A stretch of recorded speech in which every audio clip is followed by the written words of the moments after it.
News next top ನ್ಯೂಸ್ಗೆ ಸ್ವಾಗತ. ನಾನು ದರ್ಶನ್ ಶೆಟ್ಟಿ ನಾರ್ಕಳಿ. ಟಾಪ್ ನ್ಯೂಸ್ ನೋಡೋಣ. ಅದಕ್ಕೂ ಮುನ್ನ ಈ ಕ್ಷಣದ ಹೆಡ್ಲೈನ್ಸ್. ಕರಾವಳಿಗರಿಗೆ ಶುರುವಾಯಿತು ಮಂಗನ ಕಾಯಿಲೆ ಭೀತಿ. ಕುಂದಾಪುರ ತಾಲೂಕಿನಲ್ಲಿ ಒಂದೇ ವಾರ 5 ಮಂಗಗಳ ಸಾವು. ಆರೋಗ್ಯ ಇಲಾಖೆಯ ಅಧಿಕಾರಿಗಳ ನಡೆಗೆ ಗ್ರಾಮಸ್ಥರ ಆಕ್ರೋಶ. ಉಡುಪಿ ಜಿಲ್ಲೆಯಲ್ಲಿ ಬಾಲಾಧಾರ್ ಸಂಖ್ಯೆ ಕುಸಿತ. 7,000ಕ್ಕೂ ಅಧಿಕ ಮಕ್ಕಳ ಬಳಿ ಇಲ್ಲ ನೀಲಿ ಕಾರ್ಡ್. ಪೋಷಕರ ನಿರ್ಲಕ್ಷ್ಯವೇ ಇದಕ್ಕೆ ಕಾರಣವಂತೆ. ರಾಜ್ಯದಲ್ಲಿ ಶೈಕ್ಷಣಿಕ ಗುಣಮಟ್ಟ ಸುಧಾರಣೆಗೆ ಮಹತ್ವದ ಕ್ರಮ. ಶಿಕ್ಷಕರು ಹಾಗೂ ಮಕ್ಕಳಿಗೆ ಛಾರೆ ಗುರುತಿನ ಹಾಜರಾತಿ. ಶಿಕ್ಷಣದ ದಿಕ್ಕನ್ನೇ ಬದಲಿಸುತ್ತೇವೆ ಎಂದ ಮಧು ಬಂಗಾರಪ್ಪ.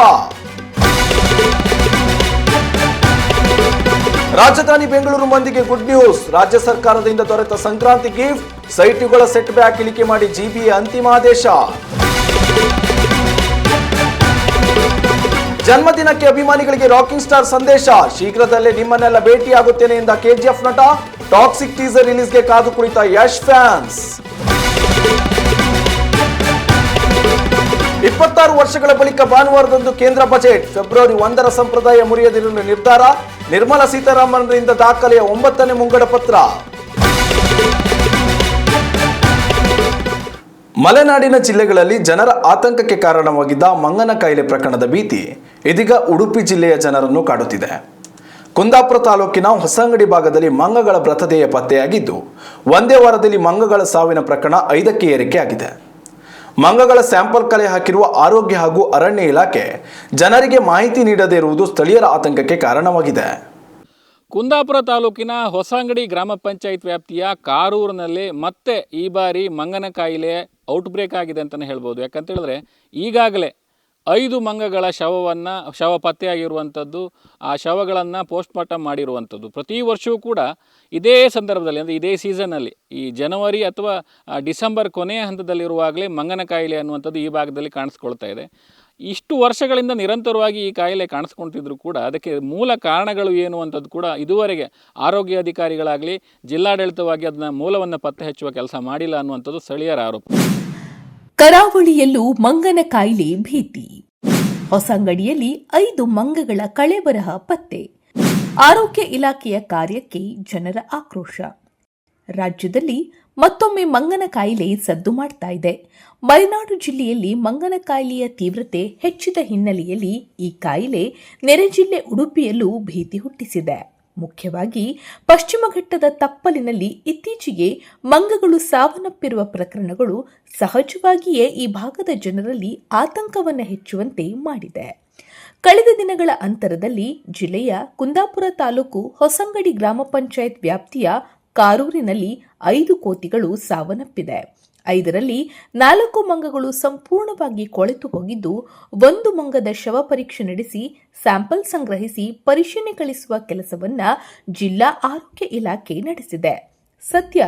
ಸದ್ಯ ಕಳೆದ ವರ್ಷದಂತೆ ಇದೇ ಪ್ರದೇಶದಲ್ಲಿ 5 ಮಂಗಗಳು ಸಾವನ್ನಪ್ಪಿರುವುದು ಆತಂಕಕ್ಕೆ ಕಾರಣವಾಗಿದೆ. ಪಶ್ಚಿಮ ಘಟ್ಟ ಪ್ರದೇಶದಲ್ಲಿ ಘಾಟಿಯಲ್ಲಿ ಮೊದಲಿನಿಂದ ಅಲ್ಲಿ ಮಂಗನ ಕಾಯಿಲೆ ಇತ್ತು. ಈಗಲೂ ಕೂಡ ಈ ವರ್ಷವೂ ಕೆಲವು ಮಂಗನ ಕಾಯಿಲೆ ಇದೆ ಅಂತ ಆಗಿದೆ. ಇದು ಘಾಟಿಯ ಹತ್ತಿರದ ಪ್ರದೇಶ ಆದ್ದರಿಂದ ಇಲ್ಲಿ ಮಂಗ ಸತ್ತೋದಾಗ ನಮಗೆ ಅನುಮಾನ ಕಾಡ್ತಾನೆ ಇರುತ್ತೆ. ಈ ರೀತಿಯ ಅನುಮಾನ ಕಾಡ್ತಾ ಇದೆ. ಈಗ ಮೊನ್ನೆ 5 ಮಂಗಗಳು ಸತ್ತೋದಾಗ ಕೊಳೆತ ಸ್ಥಿತಿಯಲ್ಲಿದೆ 4 ಅಂತ ಹೇಳಿ ಹೊಂಡ ತೆಗೆದು ಹೋಗಿದ್ರು. ಆಮೇಲೆ 1 ಮಂಗ ಇತ್ತು, 1 ಮಂಗನ ಪ್ರಯೋಗಕ್ಕೆ ತಗೊಂಡೋಗಿದ್ದಾರೆ. ಆದ್ದರಿಂದ ನಾವಿಲ್ಲಿ ಭಯದಿಂದ ಬದುಕ್ತಾ ಇದ್ದೇವೆ. ಸದ್ಯ ಹೊಸಂಗಡಿ ಭಾಗದಲ್ಲಿ ಮಂಗಗಳ ಸಾವಿನ ಬಳಿಕ ಮತ್ತೆ ಆತಂಕ ಮನೆ ಮಾಡಿದೆ. 2009ರಲ್ಲಿ ಉಡುಪಿ ಜಿಲ್ಲೆಗೆ ಸುಮಾರು 30 ವರ್ಷಗಳ ಬಳಿಕ ಮಂಗನ ಕಾಯಿಲೆ ಕಾಣಿಸಿಕೊಂಡಿತ್ತು. ಮಂಗನ ಕಾಯಿಲೆಯ ಅಬ್ಬರಕ್ಕೆ ಕರಾವಳಿ ಮತ್ತು ಮಲೆನಾಡಿನ ಜನರು ತತ್ತರಿಸಿ ಹೋಗಿದ್ದರು. ಮಣಿಪಾಲದ ಕೆಎಂಸಿ ಆಸ್ಪತ್ರೆಯೊಂದರಲ್ಲೇ 73 ರೋಗಿಗಳಿಗೆ ಚಿಕಿತ್ಸೆ ನೀಡಲಾಗುತ್ತಿತ್ತು. 2019ರಲ್ಲಿ ಶಿವಮೊಗ್ಗ ಜಿಲ್ಲೆಯೊಂದರಲ್ಲೇ 12 ಮಂದಿ ಕೆಎಫ್ಡಿ ಸೋಂಕಿಗೆ ಬಲಿಯಾಗಿದ್ದು 344 ಜನರಲ್ಲಿ ಸೋಂಕು ದೃಢಪಟ್ಟಿತ್ತು. ಉತ್ತರ ಕನ್ನಡ ಜಿಲ್ಲೆಯ 85 ಮಂದಿಗೆ ಸೋಂಕು ದೃಢಪಟ್ಟು 3 ಚಿಕಿತ್ಸೆಗೆ ಸ್ಪಂದಿಸದೆ ಮೃತಪಟ್ಟಿದ್ದರು. ಉಡುಪಿಯಲ್ಲಿ 2, ಮೈಸೂರು, ಬೆಳಗಾವಿ, ಚಿಕ್ಕಮಗಳೂರು ಹಾಗೂ ಹಾವೇರಿಯಲ್ಲಿ ತಲಾ 1ರಲ್ಲಿ ಸೋಂಕು ಪತ್ತೆಯಾಗಿತ್ತು. ಕಳೆದ ವರ್ಷ ಕೂಡ ಓರ್ವ ಮಹಿಳೆ ಮಂಗನ ಕಾಯಿಲೆಯಿಂದ ಮೃತಪಟ್ಟಿರುವ ವಿಚಾರ ಮರೆಯುವ ಮೊದಲೇ ಮತ್ತೆ ಜಿಲ್ಲೆಯಲ್ಲಿ ಮಂಗಗಳು ಸಾವನ್ನಪ್ಪಿರೋದು ಆತಂಕಕ್ಕೆ ಕಾರಣವಾಗಿದೆ. ಇನ್ನು ಆರೋಗ್ಯ ಇಲಾಖೆ ಸತ್ತ ಮಂಗನ ದೇಹದ ಸ್ಯಾಂಪಲ್ ಪಡೆದು ತೆರಳಿದ ಬಳಿಕ ಇದುವರೆಗೂ ಸಾವಿಗೆ ಕಾರಣ ತಿಳಿಸದೇ ಇರುವುದು ಹೊಸಂಗಡಿ ಭಾಗದಲ್ಲಿ ಸ್ಥಳೀಯರ ಆತಂಕ ಹೆಚ್ಚುವಂತೆ ಮಾಡಿದೆ. ಇನ್ನು ಕಾರೂರಿನಲ್ಲಿರುವ ನೀರಿನ ಮೂಲದ ಬಳಿಯೇ 5 ಮಂಗಗಳ ಶವ ಪತ್ತೆಯಾಗಿರುವುದು ಮತ್ತು ಪ್ರತಿ ವರ್ಷವೂ ಕೂಡ ಇದೇ ಪರಿಸರದಲ್ಲಿ ಮಂಗಗಳು ಸಾಯ್ತಾ ಇರೋದು ಸ್ಥಳೀಯರಲ್ಲಿ ಸಾಕಷ್ಟು ಪ್ರಶ್ನೆಗಳನ್ನು ಹುಟ್ಟುಹಾಕಿದೆ. ಆದರೆ ಮಂಗ ಯಾವ ರೀತಿಯಲ್ಲಿ ಸತ್ತೋಗಿದೆ ಅನ್ನೋದು ಈವರೆಗೂ ನಮಗೆ ಗೊತ್ತಿಲ್ಲ. ಸ್ಪಷ್ಟವಾಗಿ ಮೊನ್ನೆ TH ಅವ್ರು ಬಂದಾಗ ಇಲ್ಲಿ ಮಂಗನ ಇದನ್ನು ತಗೊಂಡೋದ್ರು, ಆಮೇಲೆ ಏನಾಯಿತು ಅನ್ನೋದು ಈವರೆಗೂ ನಮಗೆ ಗೊತ್ತಿಲ್ಲ. ಸ್ಥಳೀಯವಾಗಿ ನಾವು ಏನಾದರೂ ಮಂಗ ಸತ್ತರೆ ಮೊದಲನೇದಾಗಿ ಗ್ರಾಮ ಪಂಚಾಯತಿ ಮಾಹಿತಿ ಕೊಡ್ತೇವೆ. ಯಾಕೆಂದರೆ ಇಲ್ಲಿ ಒಂದು ನೀರು, ಕೊಳಚೆ ನೀರು ಅಂಥ ಸನ್ನಿವೇಶ ಇಲ್ಲಿ ಗ್ರಾಮ ಪಂಚಾಯತ್ ಸರಿಯಾದ ಸ್ಪಂದನೆ ಸಿಗ್ತಾ ಇಲ್ಲ, ಆರೋಗ್ಯಾಧಿಕಾರಿಗಳು ಸರಿಯಾಗಿ ಸ್ಪಂದನೆ ಕೊಡ್ತಾ ಇಲ್ಲ. ಒಟ್ಟಾರೆಯಾಗಿ ಮಾರಣಾಂತಿಕ ಮಂಗನ ಕಾಯಿಲೆ ಮಲೆನಾಡಿನಲ್ಲಿ ಹೆಚ್ಚುತ್ತಿರುವ ಹಿನ್ನೆಲೆಯಲ್ಲಿ ಪಶ್ಚಿಮ ಘಟ್ಟದ ಗಡಿಭಾಗದ ಜನರಿಗೆ ಆತಂಕ ಹೆಚ್ಚಾಗಿದೆ. ಜಿಲ್ಲಾ ಆರೋಗ್ಯ ಇಲಾಖೆ ಶೀಘ್ರದಲ್ಲಿ ಮಂಗಗಳ ಸಾವಿಗೆ ನಿಖರ ಕಾರಣದ ಜೊತೆಗೆ ಹೊಸಂಗಡಿ ಸಿದ್ದಾಪುರ ಭಾಗದಲ್ಲಿ ಮುನ್ನೆಚ್ಚರಿಕೆ ಕ್ರಮ ತೆಗೆದುಕೊಳ್ಳಬೇಕಾದ ಅಗತ್ಯತೆ ಇದೆ. ಸ್ಥಳೀಯರಾದ ನಮಗೆ ಭಯ ಇದೆ ಅದರ ಬಗ್ಗೆ, ಆ ಕಾಯಿಲೆ ಬಗ್ಗೆ.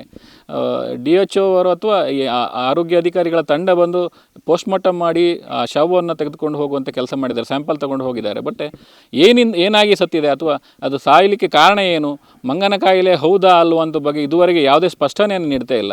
ನಾವೇ ಸ್ವಯಂ ಪ್ರೇರಿತರಾಗಿ ಅದರ ಬಗ್ಗೆ ಎಚ್ಚರಿಕೆ ಮಾಡ್ಕೊಳ್ತಾ ಇದ್ದೇವೆ. ಆದರೂ ಕೂಡ ಮಕ್ಕಳು ಮತ್ತು ಕೆಲವು ವೃದ್ಧರು ಇರುವ ಹಿನ್ನೆಲೆಯಲ್ಲಿ ಸಮಸ್ಯೆ ಆಗ್ತಾ ಇದೆ. ಇದು ಮತ್ತೆ ಮುಂದುವರೆದ್ರೆ ಅಥವಾ ಇನ್ನು ಮಾರಣಾಂತಿಕವಾಗಿ ಬೆಳೆದ್ರೆ ಕಷ್ಟ. ಆ ನಿಟ್ಟಿನಲ್ಲಿ ಆರೋಗ್ಯಾಧಿಕಾರಿಗಳು ಇದರ ಬಗ್ಗೆ ಹೆಚ್ಚಿನ ಮುತುವರ್ಜಿಯನ್ನು ವಹಿಸಿ ಗ್ರಾಮ ಪಂಚಾಯತ್ ಇದರ ಬಗ್ಗೆ ಹೆಚ್ಚಿನ ಜವಾಬ್ದಾರಿಯನ್ನು ತೆಗೆದುಕೊಂಡು ಈ ಬಗ್ಗೆ ಹೆಚ್ಚಿನ ತನಿಖೆ ಮಾಡುವುದಿರ್ಬೋದು ಅಥವಾ ಈ ಕಾಯಿಲೆಗೆ ಮೂಲ ಏನು ಅನ್ನುವಂಥದ್ದನ್ನು ಪತ್ತೆ ಹಚ್ಚಬೇಕು ಅನ್ನುವಂಥದ್ದು ಸ್ಥಳೀಯರು ಹೇಳ್ತಿರೋ ಮಾತಾಗಿದೆ. ಉಡುಪಿಯಿಂದ ಅಶ್ವತ್ಥಾಚಾರ್ಯ, ನ್ಯೂಸ್ ನೆಕ್ಸ್ಟ್. ಉತ್ತಮ ಸಂಸ್ಕಾರಯುತ ಶಿಕ್ಷಣದೊಂದಿಗೆ VSS English medium CBSE school Udupi Muddur. ನರ್ಸರಿಯಿಂದ 10ನೇ ತರಗತಿವರೆಗೆ ಶಿಕ್ಷಣದ ಜೊತೆಗೆ 5ರಿಂದ 10ನೇ ತರಗತಿವರೆಗಿನ ವಿದ್ಯಾರ್ಥಿನಿಯರಿಗೆ ಉತ್ತಮ ಹಾಸ್ಟೆಲ್ ಸೌಲಭ್ಯವೂ ಇದೆ. ನಿಮ್ಮ ಮಕ್ಕಳ ಪ್ರವೇಶಾತಿಗಾಗಿ ಈ ಸಂಖ್ಯೆಗೆ ಕರೆ ಮಾಡಿ. ದೇಶದಲ್ಲಿ ಯಾವುದೇ ಸರ್ಕಾರಿ ಸೌಲಭ್ಯಗಳನ್ನು ಪಡೆಯಬೇಕು ಎಂದರೂ ಆಧಾರ್ ಕಾರ್ಡ್ ಹೊಂದಿರುವುದು ಕಡ್ಡಾಯ. ಈ ನಿಯಮಾವಳಿಗಳಿಂದ ಹಸುಗುಸುಗಳು ಕೂಡ ಹೊರತಾಗಿಲ್ಲ. ಆದರೆ ವಿಪರ್ಯಾಸ ಎಂದರೆ ಬುದ್ಧಿವಂತರ ಜಿಲ್ಲೆ ಎನಿಸಿಕೊಂಡಿರುವ ಉಡುಪಿಯಲ್ಲಿಯೇ ಬಾಲ ಆಧಾರ್ ಮಾಡಿಸುವವರ ಸಂಖ್ಯೆಯಲ್ಲಿ ಭಾರಿ ಕುಸಿತ ಕಂಡು ಬಂದಿದೆ. ಉಡುಪಿ ಜಿಲ್ಲೆಯಲ್ಲಿ 6 ವರ್ಷದೊಳಗಿನ 40,233 ಮಕ್ಕಳಿದ್ದು, ಈ ಪೈಕಿ ಆಧಾರ್ ಕಾರ್ಡ್ ಹೊಂದಿರುವವರು 32,329 ಮಂದಿ ಮಾತ್ರ ಎಂದು ತಿಳಿದು ಬಂದಿದೆ.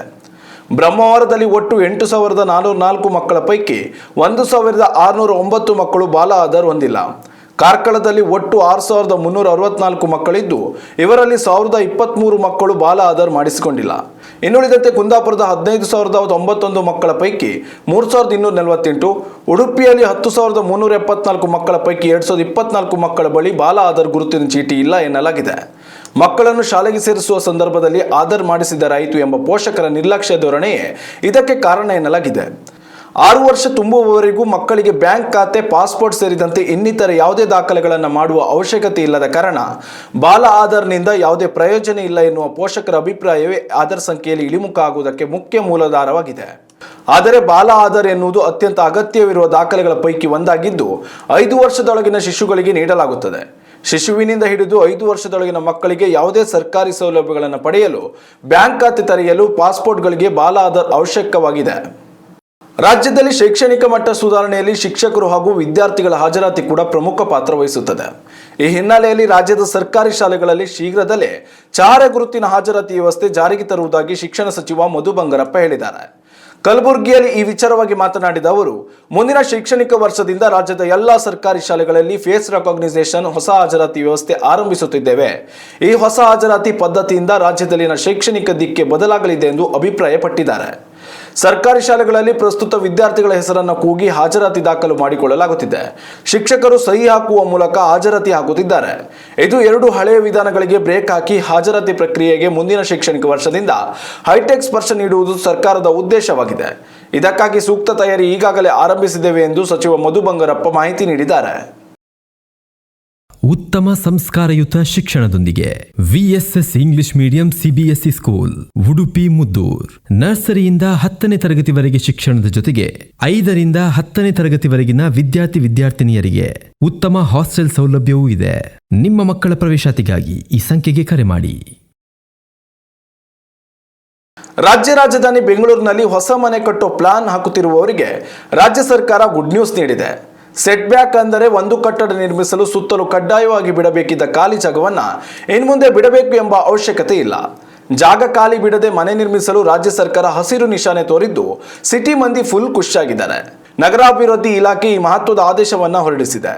ಅವಘಡ ಸಂಭವಿಸಿದ ಸಂದರ್ಭದಲ್ಲಿ ಕಾರ್ಯಾಚರಣೆಗೆ ಅನುಕೂಲವಾಗುವ ನಿಟ್ಟಿನಲ್ಲಿ 8ರಿಂದ 40 ಅಡಿ ಖಾಲಿ ಜಾಗ ಬಿಡುವುದು ಕಡ್ಡಾಯವಾಗಿತ್ತು. ಆದರೆ ಇನ್ಮುಂದೆ ಅದರ ಅವಶ್ಯಕತೆ ಇಲ್ಲ ಎಂದು ಸರ್ಕಾರ ಹೇಳಿದ್ದು, ಸೆಟ್ ಬ್ಯಾಕ್ ಬಿಡದೆ ಸಮಸ್ಯೆ ಎದುರಿಸುತ್ತಿದ್ದ ಮನೆ ಮಾಲೀಕರು ನಿಟ್ಟುಸಿರು ಬಿಟ್ಟಿದ್ದಾರೆ. ಈ ವಿಚಾರವಾಗಿ ಮಾತನಾಡಿದ GBA chief commissioner Maheshwar Rao, 600 ಚದರ ಅಡಿವರೆಗಿನ ಜಾಗದಲ್ಲಿ ಮನೆ ನಿರ್ಮಿಸಲು ಇನ್ಮುಂದೆ ಕೇವಲ 0.60 ಮೀಟರ್ನಷ್ಟು ಜಾಗ ಬಿಟ್ಟರೆ ಸಾಕು. 1500 ಚದರ ಅಡಿವರೆಗಿನ ಜಾಗದಲ್ಲಿ ಮನೆ ನಿರ್ಮಾಣಕ್ಕೆ 2.5 ಅಡಿಗೆ ಇಳಿಕೆ ಮಾಡಿದ್ದೇವೆ. 40,000 ಚದರ ಅಡಿವರೆಗಿನ ಜಾಗದಲ್ಲಿ ಮನೆ ನಿರ್ಮಾಣ ಮಾಡಲು ಜಾಗದ 8%ನಷ್ಟು ಸೆಟ್ ಬ್ಯಾಕ್ ವ್ಯಾಪ್ತಿಗೆ ಇಳಿದಿದೆ ಎಂದು ಹೇಳಿದರು. ಇಂದು ರಾಕಿಂಗ್ ಸ್ಟಾರ್ ಯಶ್ ಜನ್ಮದಿನ.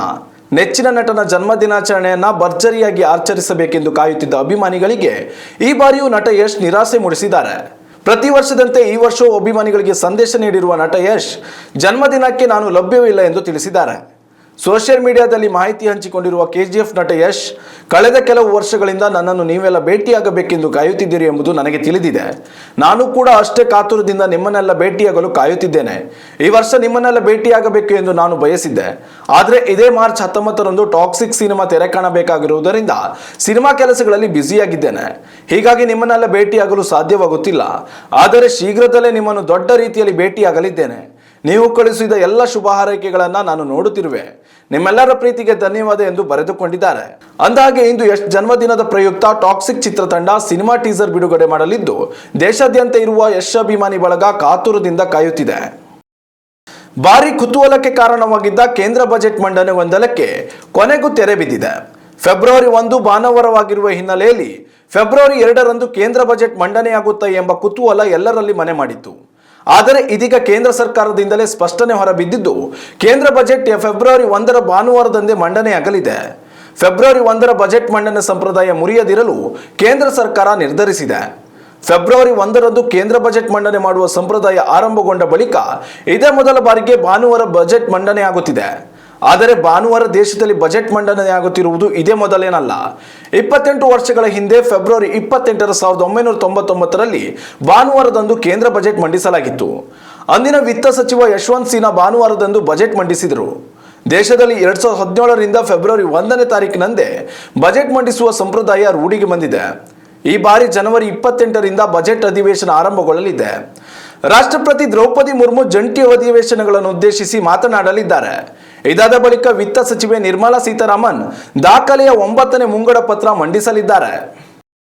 ಇನ್ನಷ್ಟು ತಾಜಾ ಸುದ್ದಿಗಳಿಗಾಗಿ ನೋಡ್ತಾ ಇರಿ ನ್ಯೂಸ್ ನೆಕ್ಸ್ಟ್. ಇದು ವರ್ತಮಾನದ ಕೈಗನ್ನಡಿ. ಉತ್ತಮ ಸಂಸ್ಕಾರಯುತ ಶಿಕ್ಷಣದೊಂದಿಗೆ VSS English medium CBSE school Udupi Muddur. ನರ್ಸರಿಯಿಂದ 10ನೇ ತರಗತಿವರೆಗೆ ಶಿಕ್ಷಣದ ಜೊತೆಗೆ 5ರಿಂದ 10ನೇ ತರಗತಿವರೆಗಿನ ವಿದ್ಯಾರ್ಥಿನಿಯರಿಗೆ ಉತ್ತಮ ಹಾಸ್ಟೆಲ್ ಸೌಲಭ್ಯವೂ ಇದೆ. ನಿಮ್ಮ ಮಕ್ಕಳ ಪ್ರವೇಶಾತಿಗಾಗಿ ಈ ಸಂಖ್ಯೆಗೆ ಕರೆ ಮಾಡಿ.